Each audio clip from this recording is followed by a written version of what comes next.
Welcome. Good morning.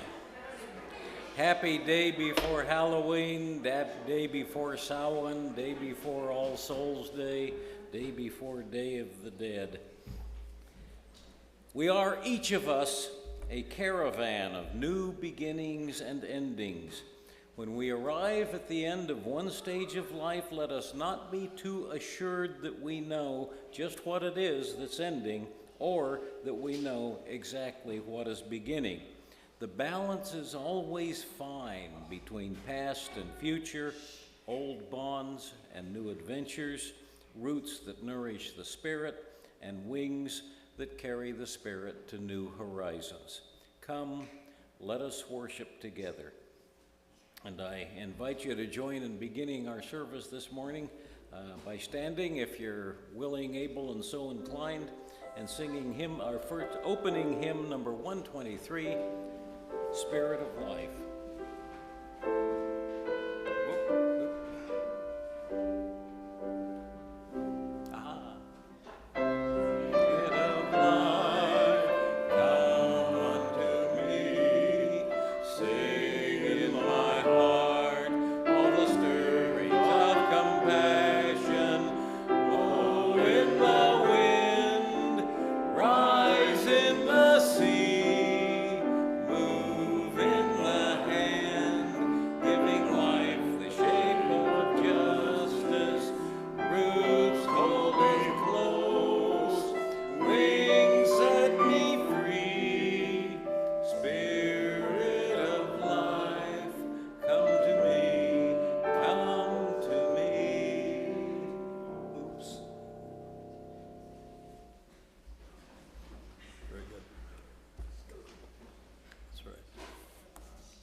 Right, please join us together as we light the chalice. In the spirit of truth and the warmth of love, we gather to seek, to sustain, and to share.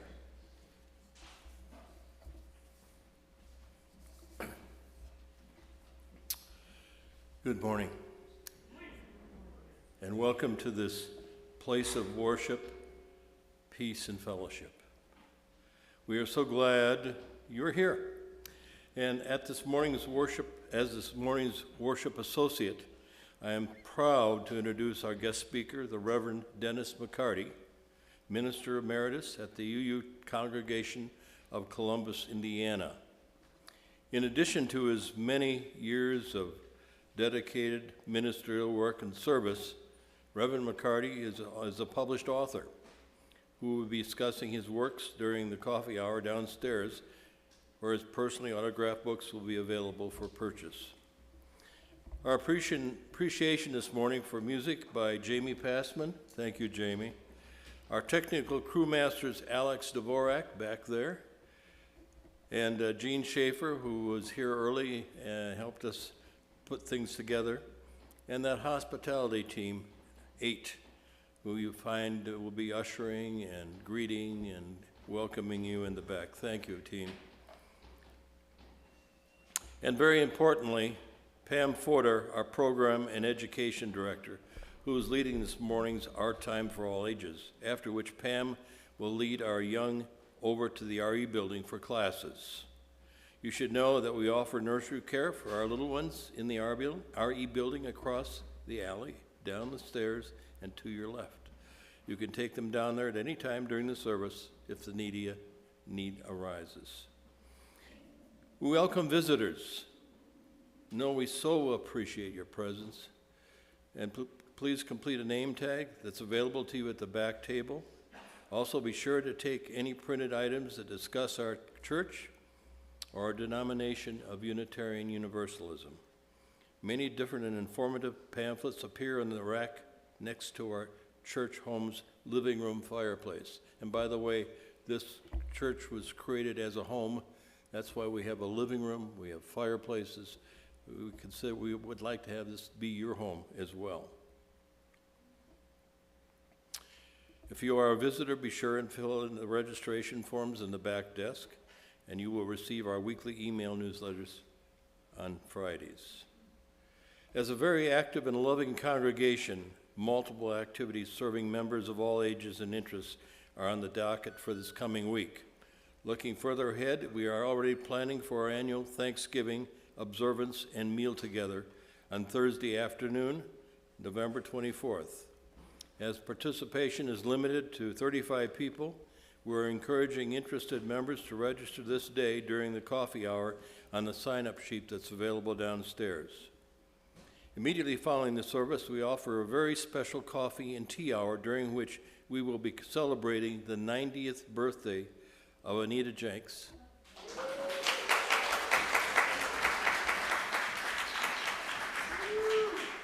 And the family has wonderfully prepared a cake for all of us to enjoy. And also, they've asked that we not only observe her birthday, but the birthday of fellow wise elders. Now, we use that term wisely.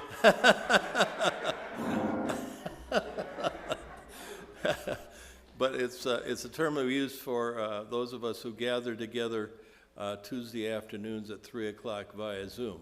And whether you're wise or whether you're elderly or not, you're certainly invited to join us. And Tracy leads us. Yes? Yes, I wanted to make an announcement about that. Yes, I had a big birthday. I've been celebrating all week, and I thought, my kids thought it would be nice to have a cake here for everyone. Well, I said, no, let's have a cake for fall birthday. So if you have a birthday in October, September, October, or November, and part of December, we've got birthday cake downstairs and cupcakes. So please join us. And please see how the cake tastes. I had a first grader in 1980s. She bought a bakery, Fee's Bakery in Naperville, and this is from her bakery. She made it herself, and that was the first grader I had in 1980s. Thank you, Anita. We're going to be celebrating specifically all birthdays this fall, but the following we know of because they were announced during our Wise Elders. Jerry Shipton, Jean Noble, Jean Parvin, Kathy Knoll, both Dick and Kathy Gehring, and Dennis Sajik. All of them we know of as being September, October, November birthday babies, and but I'm sure there are some additional. In fact, I saw you raise your hand. Is it a December birthday? Okay. That's Nancy there that's celebrating. And certainly during the coffee hour, in addition to offering your best wishes to the birthday babies, introduce yourselves to those who may be with us for the first time or to others with whom you may be unfamiliar.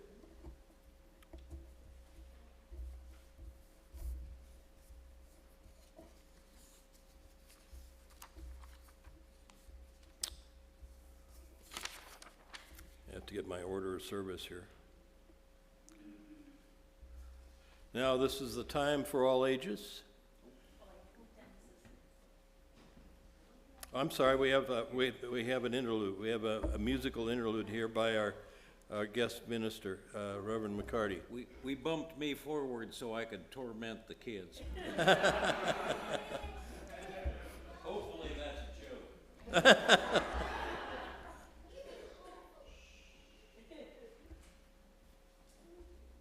This song has an interesting history. It was written, probably a lot of people here are old enough to remember or have heard this song. It was written in 1989, and it celebrated the collapse of the old Soviet Empire and the reunification of East and West Germany. Klaus Meine, the writer, was a member of the rock and roll band The Scorpions, and it was in celebrate. They were all German, but of course times go by, and it was a joyous rock anthem at the time. But 30 odd years have passed,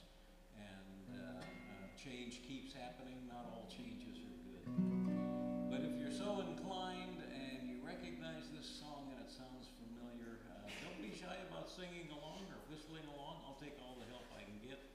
And also, Klaus Meine and the Scorpions still do this song. They still do concerts. But he's changed the first line because he says he does not want to romanticize Russia or the Soviet Union. And so he's acknowledging what's going on in Ukraine right now also.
Time for all ages.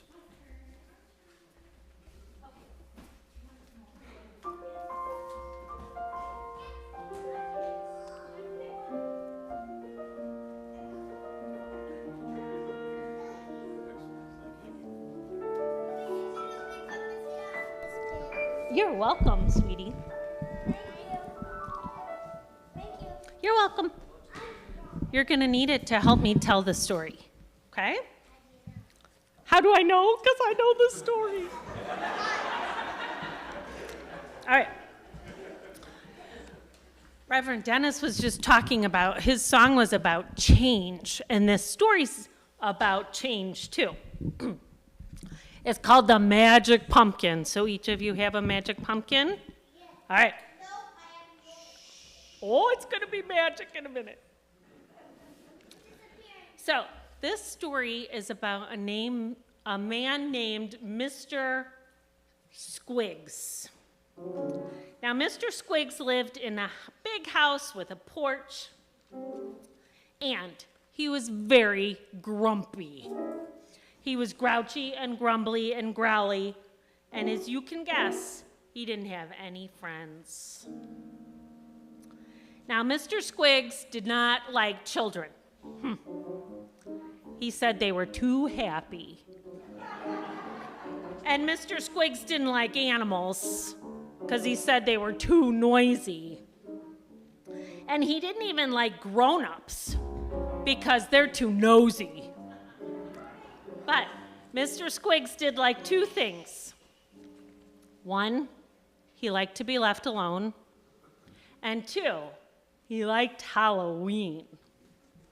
Every Halloween, Mr. Squiggs would go to the pumpkin patch and he would find the lumpiest, bumpiest pumpkin he could. And he would carve an ugly, scary face on it. Then carefully, very carefully, Mr. Squiggs would put the pumpkin on his front porch at night, put a candle in it, and light it. Then, Mr. Squiggs would hide in his house without making any noise, and he would wait for the children to walk past his house. Now, most of the kids were afraid to go to Mr. Squiggs' house because they knew that he didn't like them, and the pumpkin on his porch was very scary. But a few children might run up and knock on his door to say trick or treat. But they would be chased away by Mr. Squiggs, jumping out of his door and yelling, "No treats, just tricks." Now, this happened every year until one very special Halloween and one very special pumpkin. That year, Mr. Squiggs went to the pumpkin patch, and again he found the lumpiest and the bumpiest pumpkin he could. But this pumpkin was also covered with gray dust. Now, the farmer at the pumpkin patch said, "That's stardust on that pumpkin. I hear it makes magical things happen." "Humph!" snorted Mr. Squiggs. "I don't believe in magic, and you shouldn't either." So Mr. Squiggs picked up that lumpy, bumpy, green, gray pumpkin, and he carried it home. And he took out his knife and he carved the scariest face he could. And he put it on his front porch, and he put a candle inside it, and then he ran inside and he hid behind his door, and he waited for the children to come. But the pumpkin wasn't waiting. It was too busy. It puffed up its mouth, it wiggled its nose, it blinked its eyes, and then the magic began. The children started coming up to Mr. Squiggs' house. They smiled, and the pumpkin smiled back. And then the children giggled, and the pumpkin giggled back, and they laughed, and they winked. Mr. Squiggs was a little confused. He opened his door to scare the kids, but instead of a yell coming out of his mouth, a laugh came out. "What's going on?" Mr. Squiggs wondered. "Why is everybody so happy?" And then the real magic happened. The pumpkin wiggled, the pumpkin twitched, and the pumpkin winked at Mr. Squiggs. His eyes opened wide in surprise. And then something strange happened. The corners of his mouth turned up. And soon Mr. Squiggs was wearing a smile. His smile was even happier and brighter than the smile on the pumpkin. And smiling made Mr. Squiggs feel good all over. Happy Halloween! Wait, Happy Halloween! What? And Mr. Squiggs smiled and invited the kids to his porch. And now, everyone in his neighborhood likes old Mr. Squiggs. He's happy, and he's jolly, and he's merry, and what's more, Mr. Squiggs likes everyone, even kids, even animals, even grown-ups. And he talks with them, and he laughs with them. And every Halloween from then on, Mr. Squiggs throws a big party, and all the children in the neighborhood and all the parents are invited. And Mr. Squiggs carves a friendly face on his pumpkin. And he always has the best jack-o'-lantern in the neighborhood.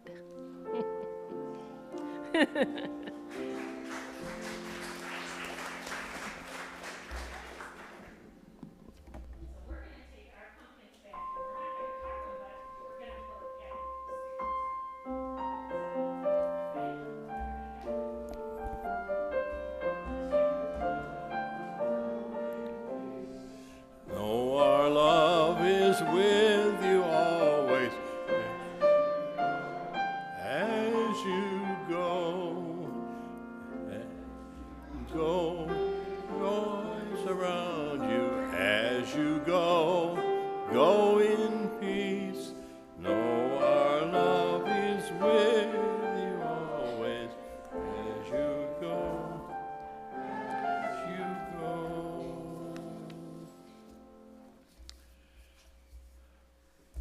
I'd like to take this special moment to make a special tribute. Wish to take this moment to reintroduce the weekly tribute to the individuals among us who have contributed mightily to the work of our church. And it really is so fitting that this week that person is our board president, Bob Daniel Wayman. Bob.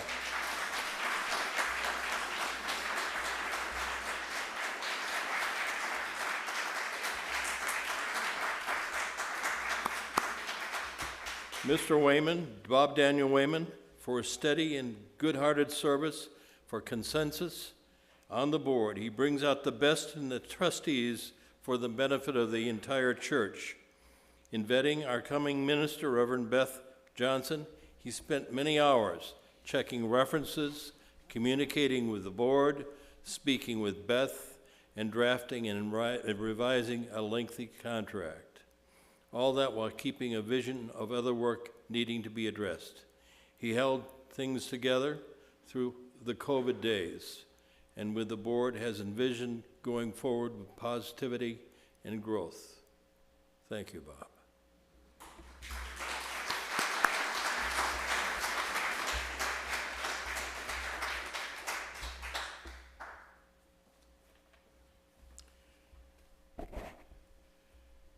Now our cares and concerns. You have some opening words.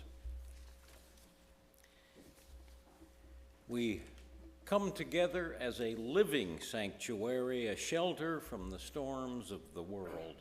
We come together as a varied and diverse people, striving to be a community of belovedness.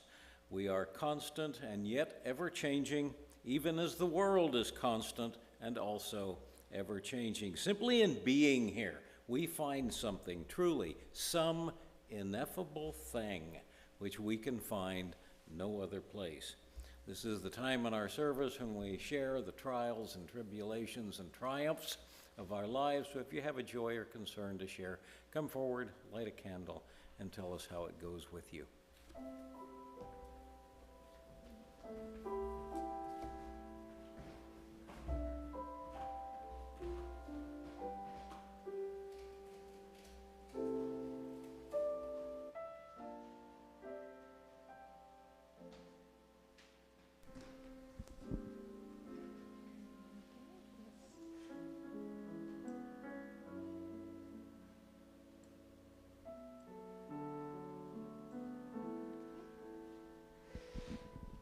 lit 2 candles, one for my late brother-in-law Tom, our late brother-in-law Tom. We hope he's at peace.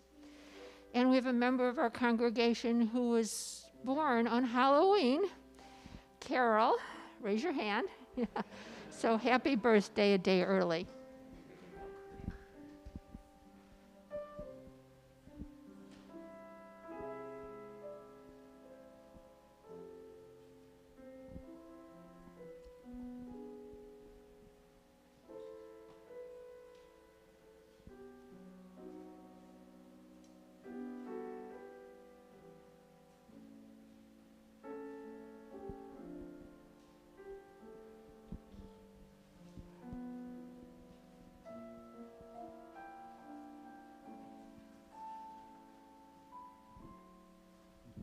Hi, I'm Leo. I lit a candle for my mom. Her cancer has come back.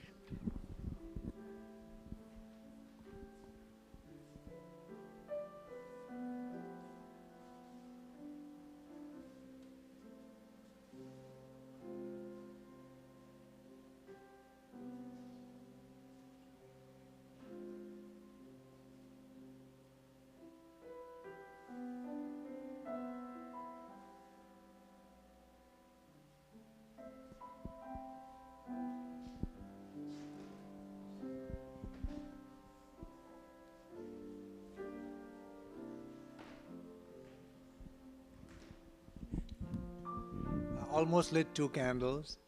I lit one for my late father, who passed away in October from COVID and dengue fever. And I lit one for my mother, she's been in the US with us for a month, and now she'll be going back to an empty home, which will be very difficult for her.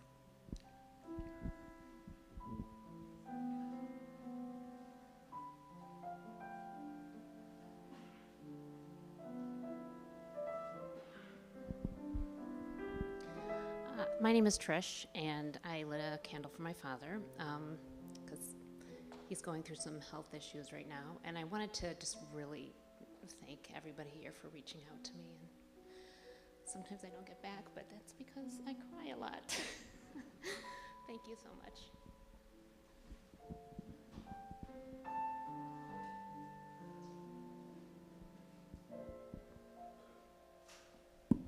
Hi, I'm David. Just lighting a candle for my father, longtime member of the church. It's been 2 years since he died this October, but he's with me every day.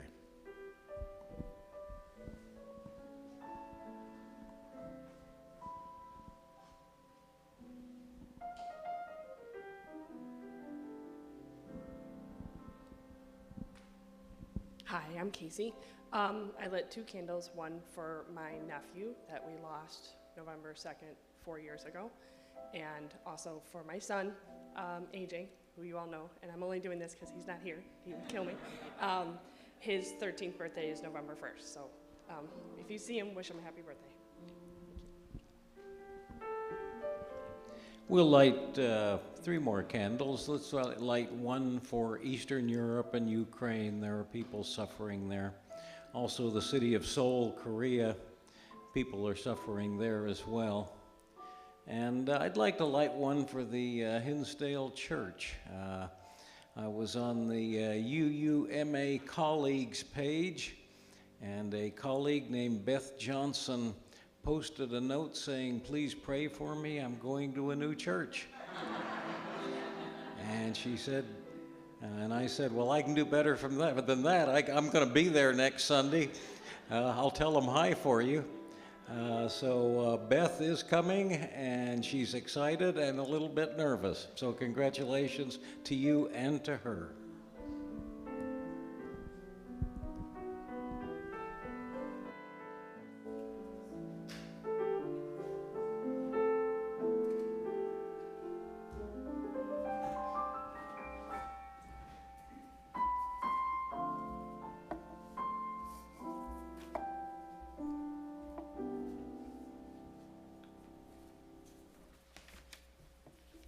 Looks like I go to work now.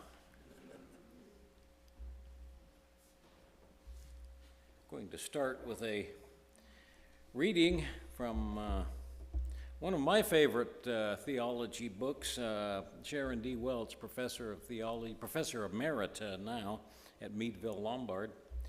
And she writes in A Feminist Ethic of Risk, I contend that divinity is not a mark of that which is other than the finite. Grace is not that which comes from the outside to transform the conditions of finitude. Divinity, or grace, is the resilient, fragile, healing power of finitude itself. The terms holy and divine denote a quality of being within the web of life, a process of healing, relationship, and they denote the quality of being worthy of honor, love, respect, and affirmation. Creative power, the power of love and the power of the web of life, can never guarantee the results of what you're doing. When freed to be creative, people's responses can delight or dismay, but they always escape our control. In solidarity with others and work for justice, we remain human. Our vision is ever growing. Our strategies have partial successes and require continual critique and revision. And yet this work, though partial in its depth and scope, is divine. We who are feminist theologians find much that is divine. Work for justice, love, creativity itself, the web of life, joy, and beauty. And by naming joy as divine, we affirm that these aspects of human existence are worthy of worship. Humanity is not merely immersed in natural processes, responding to them blindly, but is aware of the complex patterns of life and the way in which life's richness exceeds our intellectual grasp. We transcend instinct, but we need to remember that nature also transcends us. Our actions have consequences far greater than our ability to predict. We are not condemned to a foolish, hasty mode of acting. We can act deliberately in awareness of these limits.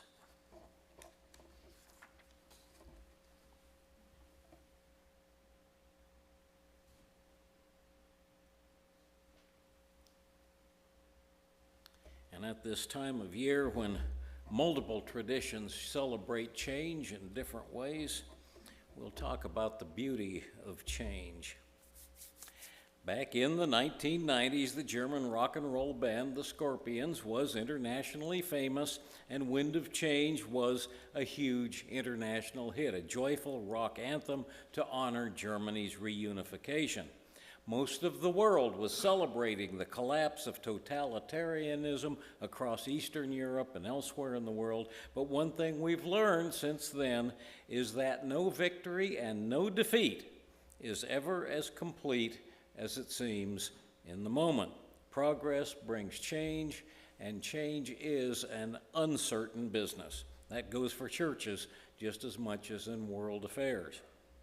And Unitarian Universalist theologian Sharon D. Welch talks about that in her book, A Feminist Ethic of Risk. She writes, "What we know, while vast, rests on shaky foundations. As we attempt to ascertain the effects of our actions, we are challenged to keep in mind the law of unintended consequences. Our actions, no matter how carefully thought out, have unpredictable consequences for good or ill, often for both." Close quote. The law of unintended consequences. Progress only comes with change, but change is an uncertain business. Actions have unanticipated reactions. Now, for the record, work for justice and equality is essential to Professor Welch's Feminist Ethic of Risk. But I also chose her reading this morning because her wisdom is a helpful lens for looking at all life's vicissitudes, trials, and also the surprises we witness. My own life is a study in the law of unintended consequences. I loved being read to as a kid. By the age of 8, I was reading far above grade level. Somewhere along the line, I decided I was going to be a world-famous writer myself. All through school, I considered myself a great writer in training. I would watch the way people behaved and try to understand why. I wrote stories through elementary school and high school and majored in English in college. After college, I got married, did my required military service, fathered children. All the while, from grade school through my 20s, I would return to tablets and notebooks and then evenings at the typewriter, and I got frustrated and gave up more than once, but I'd always lick my wounds and start all over again. And in my 30s, I finally did get several novels published nationally. But being a published novelist was not what I had expected. Sales were not as good as I'd hoped. Years passed, and I was not writing the books I'd set out wanting to write. And I wanted something more, something meatier that would make a meaningful difference in people's lives. And what I didn't know, all those years reading, honing my writing skills, my fascination with human nature and the human condition, none of that ever made me a real successful novelist. It certainly didn't make me a great one, but it was perfect training to become a Unitarian Universalist minister. That was the biggest surprise and unintended consequence of my life. Change and the law of unintended consequences. If you had told me, even at age 40, that I would turn out to be a minister, let alone that I'd wind up living in Indiana and preaching in Chicagoland, I'd have told you that you were crazy. Giving up my career as a novelist was the most painful thing I've ever had to do, even harder than getting divorced. And it was also the smartest thing I ever did. I hadn't even finished divinity school before I was wishing I'd done it 20 years earlier. We cannot grow and develop and achieve our potential until we accept the unpredictable reality of change. We nurture our best selves by nurturing change, all in light of the fact that we never do know exactly what change will produce. Change and the law of unintended consequences. Now, for the record, I am proudly an atheist, but being an atheist, for the record, does not mean that I lack faith. To face life's changes and unintended consequences, and more than that, to face them with a stout heart and positive attitude requires faith. That we can surf life's unpredictable waters, and that something worthy will come of our efforts.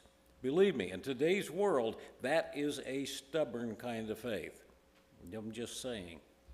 One of my favorite examples of the richness of change and unintended consequences begins with the 18th century English Unitarian minister, Joseph Priestley. In his spare time, you may already know, Joseph Priestley was a scientist, and he was a good one. He discovered seltzer water. He was the first person to describe photosynthesis. He was also the first person to isolate the gas oxygen. 1766, he built what he called an electricity machine. Today we'd call it a static generator. And playing around with sparks from his electricity machine, he found out spectacularly that if he made a spark in a vial of swamp gas, which we now know is mostly methane, he'd get an explosion. Yay. He became meantime, a vocal supporter of the American and French revolutions, which so angered his neighbors in Birmingham, England, they burned his house and his laboratory to the ground. So he fled to the United States, founded the Unitarian Church of Philadelphia, and faded from the scientific picture. But other scientists kept working on Priestley's explosive swamp gas discovery, hoping to turn it into a weapon, a swamp gas pistol fired with electricity. Meanwhile, an Italian named Giovanni Venturi didn't like the smell of sickness and rot in the hospital where he worked, so he invented a device he called an atomizer, a spray to spray perfume and mask the odors. The key part of the spray bottle, where the liquid perfume mixed with the air, which blew over it to form a mist, is still named for him. It's called a venturi. Some of you may have already heard that word in a different context. I'm getting there. Later, in the 1850s, some people in Titusville, Pennsylvania, were figuring out what to do with the crude oil that seeped out of the ground near a place called Oil Creek. And a man named Edwin Drake figured out how to drill for the oil and obtain it in bulk, and another man, Samuel Martin Kerr, figured out how to refine it into a lamp oil, which they named after him kerosene. The process also produced a dangerously explosive byproduct, which they threw away. And that later became known as gasoline. Okay, so you can probably see where all this is going. In the late 1800s, German inventor Nicholas Otto realized he could pump tiny amounts of this gasoline through Venturi's atomizer and blow it up with a spark from Priestley's generator. The explosion could push down an even older invention originally developed in the 1690s to pump wastewater out of mine shafts, namely a piston. The piston would turn a crankshaft, and voila, you had the automobile engine. That's the law of unintended consequences in action. Every component of the modern car engine was originally invented by someone trying to invent something else. Venturi's atomizer became the carburetor. A 4-barrel carburetor has 4 Venturis. Priestley's swamp gas pistol became the spark plug, and so on. Things will develop in ways that even the sharpest person does not expect. As we dance with life, in Sharon D. Welch's words, our actions, no matter how carefully thought out, or sometimes precisely because they are carefully thought out, have multiple consequences for good or ill, and often for both. Of course, we now realize that the standard automobile engine has had a terrible effect on the world's climate. We spent most of a century believing that cars were a great invention without a serious downside. Now we're dealing with that downside, namely climate change. We're also having a lot of trouble convincing enough people climate change even exists to take the necessary steps to combat it. As Sharon D. Welch writes, people's responses can delight or dismay, but they always escape our control. That's the negative side of creativity. And we're seeing the harm that can follow when people try to ignore the law of unintended consequences. We get changes we don't want. So we need to journey into change with curiosity, faith, and the resolve to nurture consequences and to adjust to surprises and help make the world a better place. For what it's worth, that's one key piece of what Professor Welch's feminine ethic of risk is all about. It accepts that we cannot keep the world from changing. We cannot make our advantages and comforts static. It takes courage and effort to accept the risks of change and deal with the positive and negative consequences of change. Back in the 1920s, when my father was a farm boy in eastern Iowa, my grandfather bought the family's first car. It was a used Model T Ford. And his mother-in-law, Grandma E.B., lived with them, and she asked him how fast that car would go, to which my grandfather replied, "Oh, it'll get up to 15 or 20 miles an hour." And her mouth fell open, and she said, "Land sakes, people weren't made to go that fast." And she would not ride in it. Decades passed. before anyone could talk her into getting into a car. Now, for the record, her daughter, my grandmother, didn't have any problem riding in cars, but no way was she ever going to get into an airplane, and she never did. So I have to admit, I don't come from a line of real visionary people. All I can do is look at the lessons of the past and try to project them into my own behavior in the future and acknowledge that it is happening. Having spent most of my ministry in Columbus, Indiana, and staying with the automotive theme for a bit longer, Columbus now has Cummins diesel, and that story begins right after the First World War. The Miller family of Columbus owned Irwin Union Trust. They were one of the wealthiest families in the country. Their chauffeur was a fellow by the name of Plessy Cummins, and he liked to tinker around with car engines in the garage in his spare time. So the family set him up in business in 1919, heavily funding a startup they called Cummins Diesel. And actually, we need to take the diesel part of the story back to the 1800s to German inventor Rudolf Diesel. Rudolf Diesel envisioned an engine which could run on cheap fuel and produce power more efficiently than the steam engines of his day. He got research funding from Germany's famous Krupp Steel Works, but what they wanted was an engine that would run on coal dust. And the coal dust experiments were a failure. Engines fueled with coal dust kept blowing up.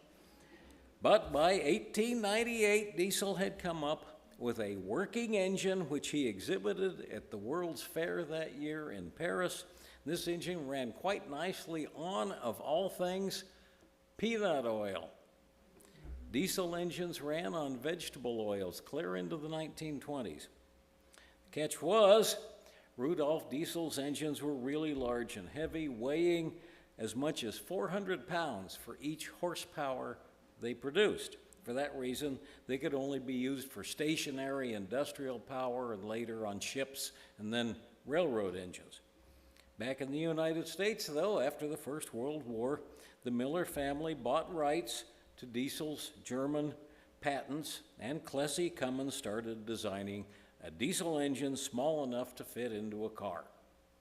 By 1929, he had one small enough to install in a Packard limousine.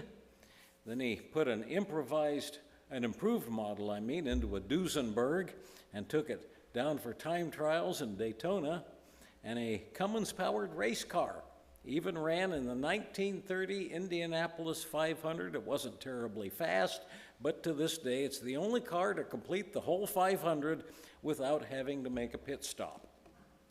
The year after that, I'm not going to talk about the driver. The year after that, Cummins himself was on the team driving a specially built Cummins diesel truck coast to coast on only $11.22 worth of fuel. They had a scary moment when the brakes failed in California going down the west side of Cajon Pass. They almost crashed into a freight train, but Plessy Cummins and the truck did survive and made newspaper headlines across the country. Despite the publicity, though, and the reason I'm telling this story, the Cummins Company failed to turn a profit for the first 18 years of its operation. They stayed in the red, draining funds from the Miller family until the late 1930s.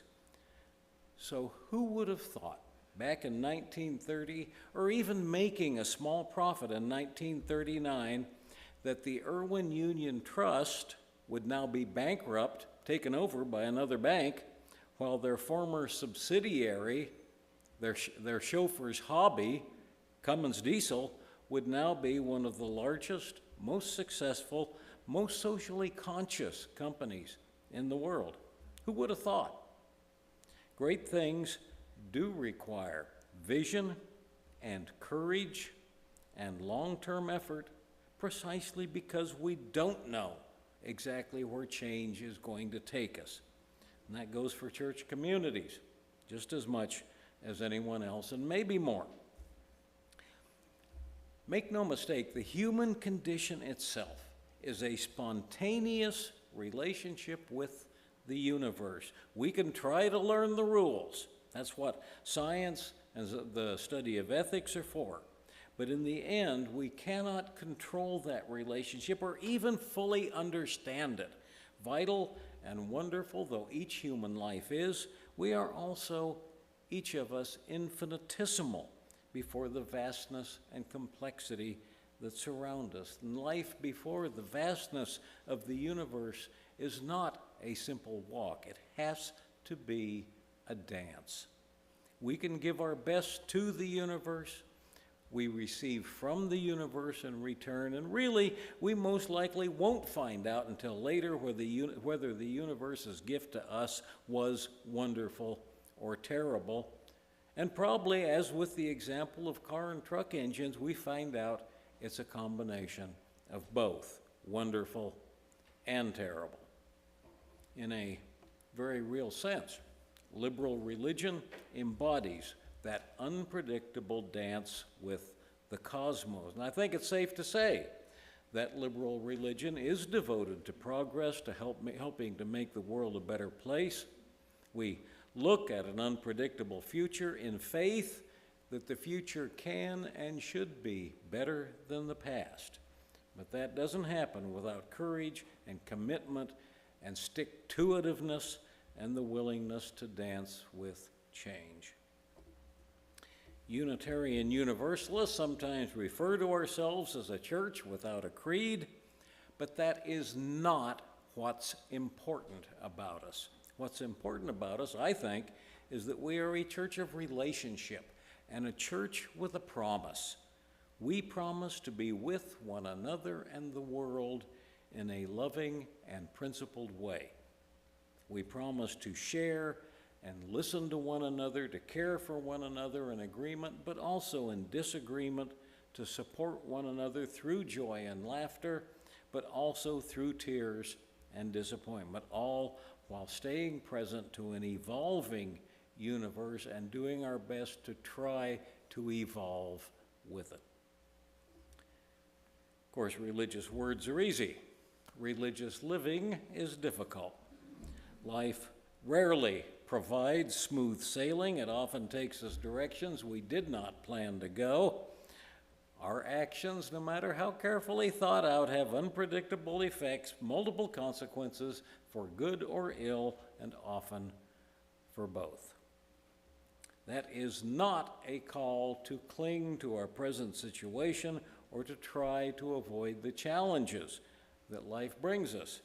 Rather, it's a call to embrace life in the knowledge that only by joyfully courting change and challenge can we really hope to achieve a positive liberal religious vision. Amen. May it be so. This is the time in our service when we have an offering. Religious community does not just happen. Every congregation is a body of covenanted seekers, sharing their enthusiasm and their resources, their love and their substance, you might say their inspiration and their perspiration. The offering will now be received.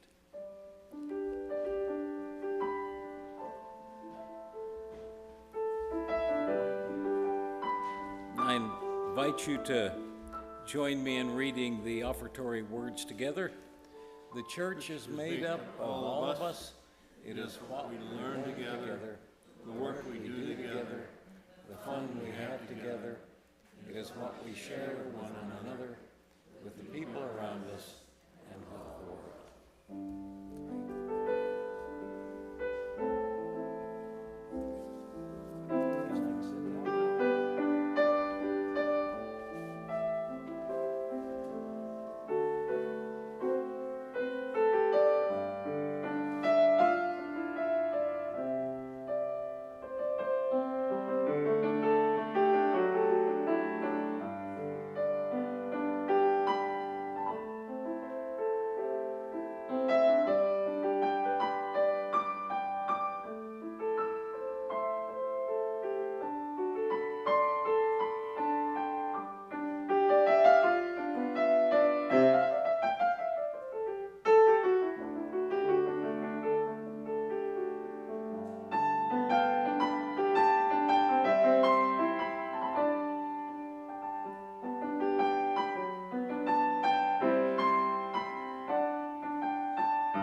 I just wanted to add one thing to the surprise discoveries, unintended consequences. You mentioned the oil situation there in Pennsylvania, Titusville. A druggist happened to see the substance that was being used by the drillers when they were drilling the oil there in Titusville, and they get burned and they were putting it over their arms and hands, and turned out to be Vaseline petroleum jelly. Unintended consequence. Thank you. We extinguish the flame. Let me go here.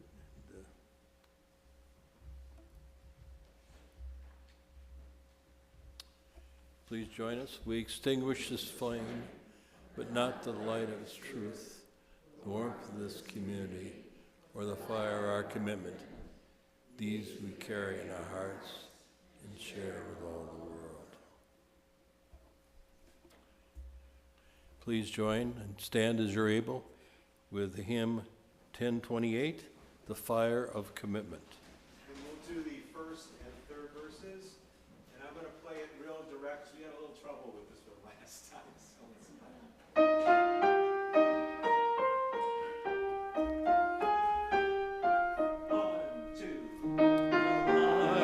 Days remembered burns a beacon bright and clear, guiding hands and hearts and spirits into faith and fear. And the fire of commitment sets our mind and soul ablaze when our hunger and our passion meet to call us on our way. When of the flame that burns within, then our promise finds fulfillment and our future can begin. Verse 3. The stories of our living brings a song both great and free, calling pilgrims still to witness to the life of liberty. When the fire of commitment sends our mind and soul ablaze, when our hunger and our passion meet to call us on our way, when we live with deep assurance of the flame that burns within, then our promise and our fulfillment and our future can begin.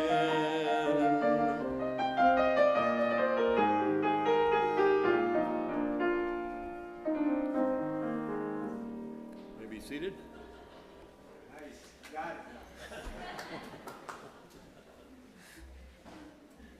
Damn, you don't even need me. Just have him play for an hour. I can't top Winds of Change. That was killer. Oh, thank you. We live always at a crossroads between two worlds, the world that is and the world that could be. Nothing is ordained for us, neither delight nor defeat, neither peace nor war. Life flows, and we must choose with our hearts and with our hands. We can, if we will, change the world we have into the world we want. May all go forth in peace, and may our steps bless the earth as we walk upon it. Here's a protest song from 20 years before Winds of Change. If you know it, sing along.